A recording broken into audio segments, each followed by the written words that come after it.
My name is Rebecca Winters, 42, married to Alex for 16 years. We have twin daughters, Lily and Emma, who just turned 14. Our life was predictable, comfortable, and entirely our own until 18 months ago, when Alex's older brother, Thomas, was diagnosed with stage 4 pancreatic cancer. The diagnosis was devastating. Thomas, always the picture of health at 48, had less than a year to live according to his doctors. He was also a single father to his 16-year-old son, Nathan, after his wife left them both 6 years earlier for a new life in Australia. We need to be there for them, Alex insisted one night after a particularly difficult hospital visit. Thomas is worried about Nathan more than anything else. I agree without hesitation. Family supports family in times of crisis. That was how both Alex and I were raised. What I didn't anticipate was Alex's next suggestion. I think they should move in with us until Thomas gets better. The unspoken reality hung between us. Thomas wasn't going to get better. We both knew it, but neither could bear to acknowledge it aloud. Of course, I said, pushing aside practical concerns about space, privacy, and the disruption to our family routine. We'll make it work. Within 2 weeks, Thomas and Nathan had moved into our 4-bedroom suburban home. The girls doubled up in one bedroom to give Nathan his own space, while we converted our home office into a bedroom for Thomas that could accommodate the growing collection of medical equipment that arrived with alarming frequency.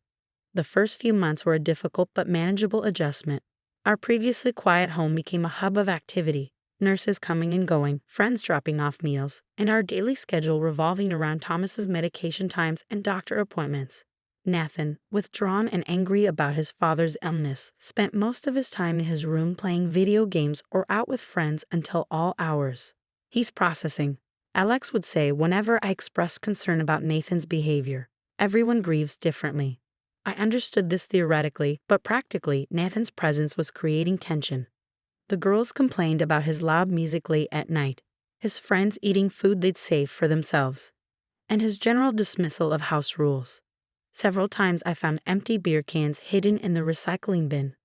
But when I mentioned this to Alex, he just sighed. His father is dying, Rebecca. Can we cut him some slack? Thomas's condition deteriorated more rapidly than expected. By the 5-month mark, he rarely left his bed and required round-the-clock care that fell primarily to me, as Alex needed to work extra hours to cover the mounting medical expenses not covered by insurance. One Tuesday afternoon, I was changing Thomas's sheets while he sat exhausted in his wheelchair, a task that had become increasingly difficult as his strength waned. "You're an angel, Rebecca," he said, his voice thin but sincere. "I don't know what Nathan and I would have done without you and Alex." I smiled, though my back ached from the physical demands of caregiving. That's what family does. "Nathan's lucky to have you," he continued, his eyes suddenly earnest. "After I'm gone, I mean." The statement caught me off guard. Though we all knew the inevitable outcome, Thomas rarely spoke so directly about his death. "Thomas," I began, but he shook his head. "We need to talk about it. About Nathan. He'll need guidance, structure. Alex told me you two discussed becoming his guardians."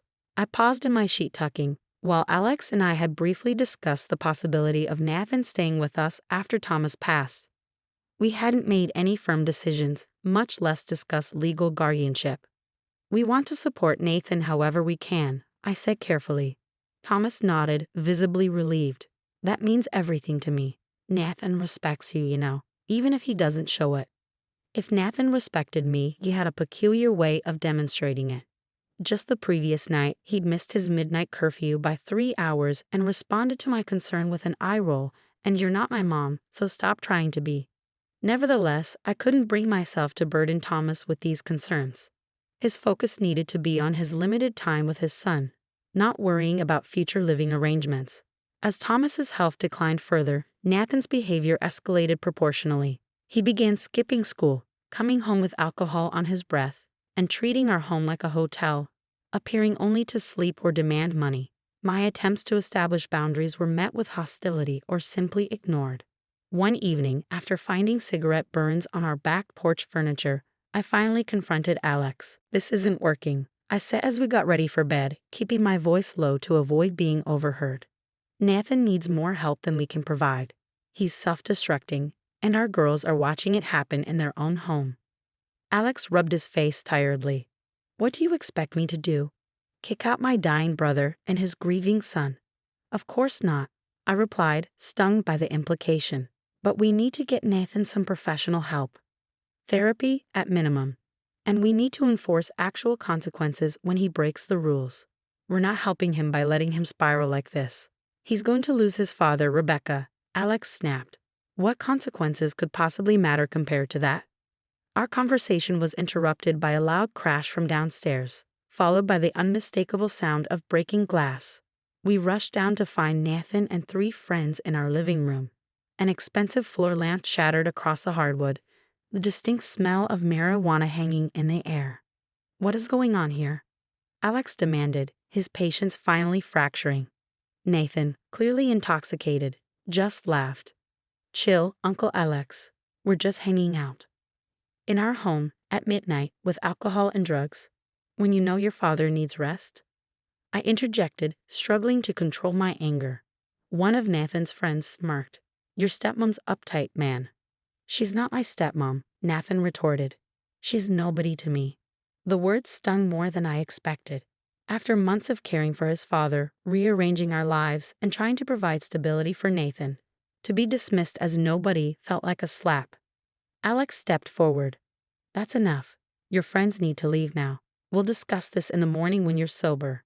After Nathan's friends departed and he stumbled upstairs, Alex and I were left surveying the damage to our living room in uncomfortable silence. This can't continue, I said finally. The girls are afraid to come downstairs when Nathan has friends over.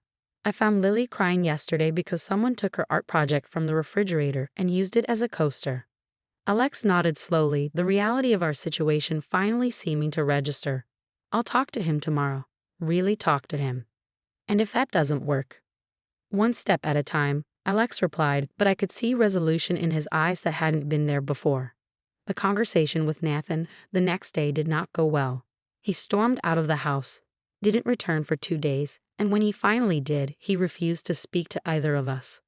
What changed the equation wasn't our intervention, but Thomas's. Though increasingly weak, he somehow found the strength to confront the situation after overhearing Nathan's behavior while pretending to sleep. Nathan, he called one evening, his voice surprisingly commanding despite its weakness. We need to talk, alone. I left them to their conversation, taking the girls out for ice cream to ensure privacy. When we returned nearly 2 hours later, the atmosphere in the house had shifted perceptibly. Nathan approached me as I put away leftovers in the kitchen. I need to say something, he began awkwardly, staring at the floor. Dad told me, he told me everything you've been doing. For him, for me, he swallowed hard. I've been a jerk. It wasn't quite an apology, but from Nathan, it was unprecedented. We're all under a lot of stress, I offered. He shook his head. No, it's more than that. I didn't want to deal with what's happening to Dad. So I've been trying to feel nothing instead. His voice cracked slightly. Dad says that's not fair to you guys. Or to him. That conversation marked a turning point.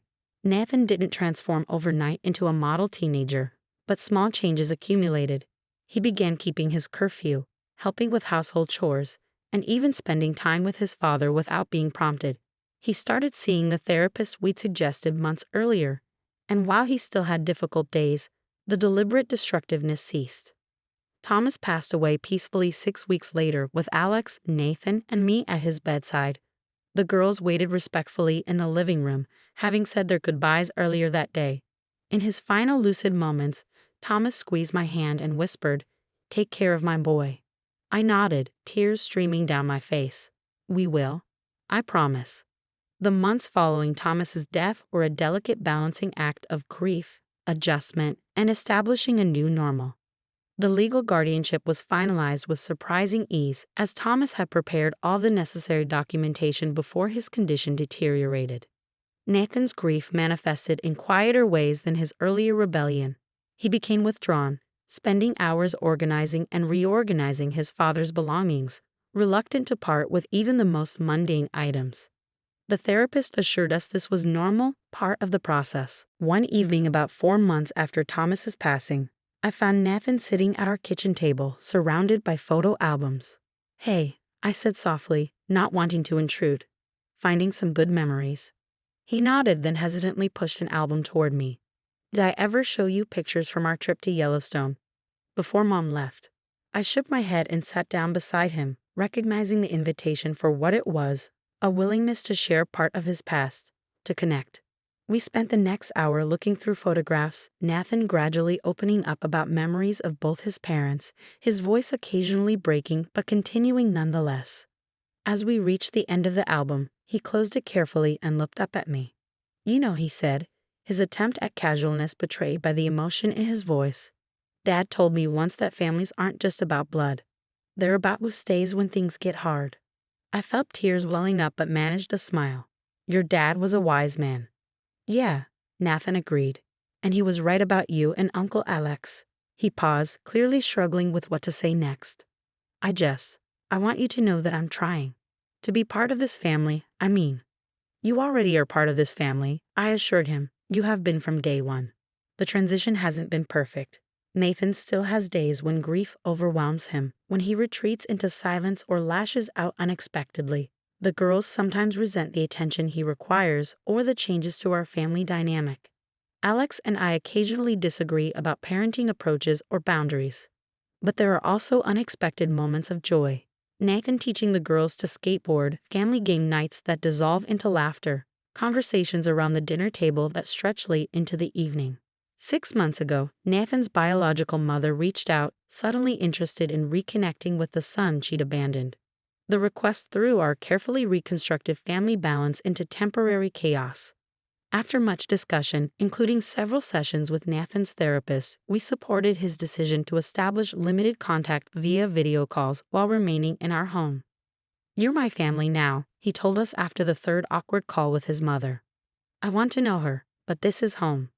Last week, as we prepared for the girls' 15th birthday celebration, I found myself staring at our living room wall where photos of our expanded family now hung alongside the originals.